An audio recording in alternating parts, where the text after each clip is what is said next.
ಬ್ಲೌಸ್ಗೆ I ಹಾಕೋ ಪಟ್ಟಿ ಯಾವ ಥರ ಕರೆಕ್ಟಾಗಿ ಫಿನಿಶ್ ಮಾಡಬೇಕಂತ ಇವತ್ತು ನಾನು ವೀಡಿಯೋಲಿ ತೋರಿಸ್ತೀನಿ. ಇವಾಗ ನಿಮ್ಗೆ ಎಷ್ಟು ಅಗಲ ಬೇಕೋ, ನಿಮಗೆ ಬಟ್ಟೆ ಸ್ವಲ್ಪ ತೆಳು ಇದ್ದರೆ 4 ಇಂಚು ಕೊಡ್ಬೋದು, ಇಲ್ಲಾಂದರೆ 3-3.5 ಇಂಚು ಸಾಕು.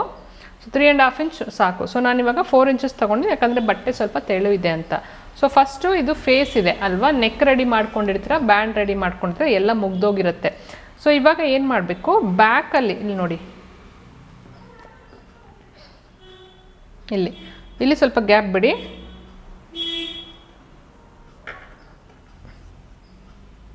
ಇಲ್ಲಿ ಸ್ವಲ್ಪ ಗ್ಯಾಪ್ ಬಿಡಿ, ಇಲ್ಲಿ ಸ್ವಲ್ಪ ಗ್ಯಾಪ್ ಬಿಡಿ. ಸೊ ಇಷ್ಟು ಕಟ್ ಮಾಡ್ಕೊಳ್ಳಿ. ಇಷ್ಟು ಕಟ್ ಮಾಡಿಕೊಂಡು ಇಲ್ಲಿಂದ ಅರ್ಧ ಇಂಚು ಎಷ್ಟು ಅಲವೆನ್ಸ್ ಬಿಟ್ಟಿರ್ತೀರೋ ಅಷ್ಟಕ್ಕೆ ಸ್ಟಿಚ್ ಮಾಡ್ಕೊಂಡು ಬರಬೇಕು. ಮೇಲೆ ಕೆಳಗಡೆ 2 ಕಡೆನೂ ಸ್ವಲ್ಪ ಸ್ವಲ್ಪ ಬಟ್ಟೆ ಬಿಟ್ಬಿಡಬೇಕು.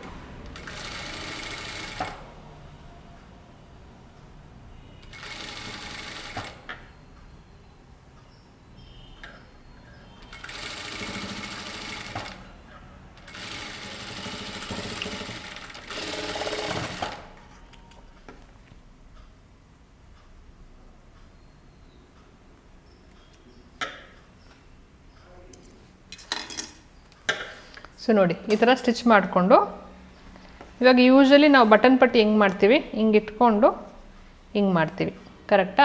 ಆವಾಗ ಈ ಎಡ್ಜಸ್ ಎಲ್ಲ ನಾವು ಇದರ ಒಳಗಡೆ ಫೋಲ್ಡ್ ಮಾಡ್ತೀವಿ, ಇಲ್ಲ ಹಂಗೆ ಫೋಲ್ಡ್ ಮಾಡ್ತೀವಿ. ಸೊ ಈ ಎಡ್ಜಸ್ಸು ಇನ್ಸೈಡ್ ಫಿನಿಶ್ ಮಾಡಬೇಕಂದ್ರೆ, ಸೊ ನಿಮಗೆ ಎಷ್ಟು ಫೋಲ್ಡಿಂಗ್ ಬೇಕು ಫೋಲ್ಡ್ ಮಾಡ್ಕೊಳ್ಳಿ. ಸೊ ಇಷ್ಟು ಸಾಕು ಅಂದರೆ ಈ ಥರ. ಇವಾಗ ಇಲ್ಲೆಲ್ಲಿ ಸ್ಟಿಚ್ ಮಾಡಬೇಕಂದ್ರೆ ಹಿಂಗಿದೆ ನೋಡಿ, ಫೋಲ್ಡ್ ಮಾಡಿರ್ತೀರ ಅಲ್ವಾ, ಈ ಥರ ಫೋಲ್ಡ್ ಮಾಡಿ ಟಾಪ್ ಸ್ಟಿಚ್ ಹಾಕ್ತೀರಾ.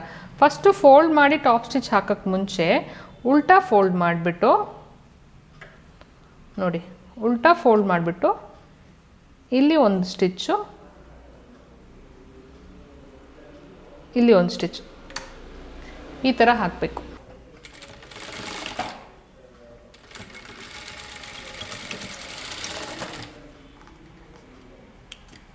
ಇಲ್ಲಿ ನೋಡಿ, ಇಲ್ಲಿ ಸ್ಟ್ರೈಟು, ಅದೇ ಥರ ಇಲ್ಲೂ ಸ್ಟ್ರೈಟಾಗಿ ಹಾಕಬೇಕು.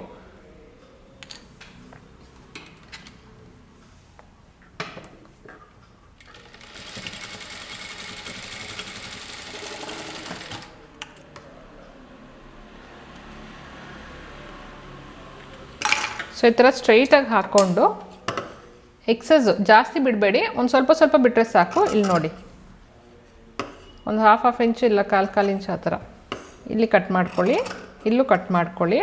ಕಟ್ ಮಾಡಿಕೊಂಡು ಇವಾಗ ಫೋಲ್ಡ್ ಮಾಡಿ. ಫಸ್ಟ್ ಹೆಂಗೆ ಫೋಲ್ಡ್ ಮಾಡಿದ್ರೋ ಆ ಥರ ಇವಾಗ ಫೋಲ್ಡ್ ಮಾಡಿ.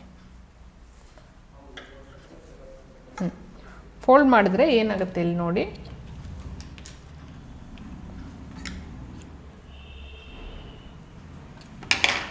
ಇವಾಗ ನೋಡಿ, ಈ ಸೈಡು ಫಿನಿಶ್ ಆಗಿರುತ್ತೆ.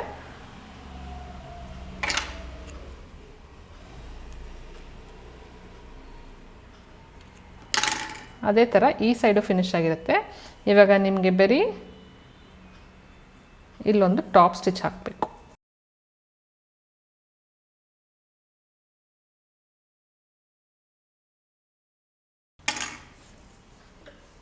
ಸೊ ಈ ಥರ ಸ್ಟಿಚ್ ಮಾಡ್ಕೊಳ್ಬೇಕು. ಇಲ್ಲೂ ಫಿನಿಶ್ ಆಗಿರುತ್ತೆ, ಇಲ್ಲೂ ಫಿನಿಶ್ ಆಗಿರುತ್ತೆ. ನಾವು ಫೋಲ್ಡ್ ಮಾಡಿ ಸ್ಟಿಚ್ ಮಾಡೋದು ಬೇಕಾಗಿಲ್ಲ. ಈ ಥರ ಸ್ಟಿಚ್ ಮಾಡಿಕೊಂಡ್ರೆ ನಿಮಗೆ ಈ ಫಿನಿಶಿಂಗು ನೀಟಾಗಿರುತ್ತೆ. ನಿಮಗೆ ಬ್ಯಾಕಲ್ಲೂ ಈ ಥರ ಇರುತ್ತೆ, ಫ್ರಂಟಲ್ಲೂ ಈ ಥರ ಇರುತ್ತೆ.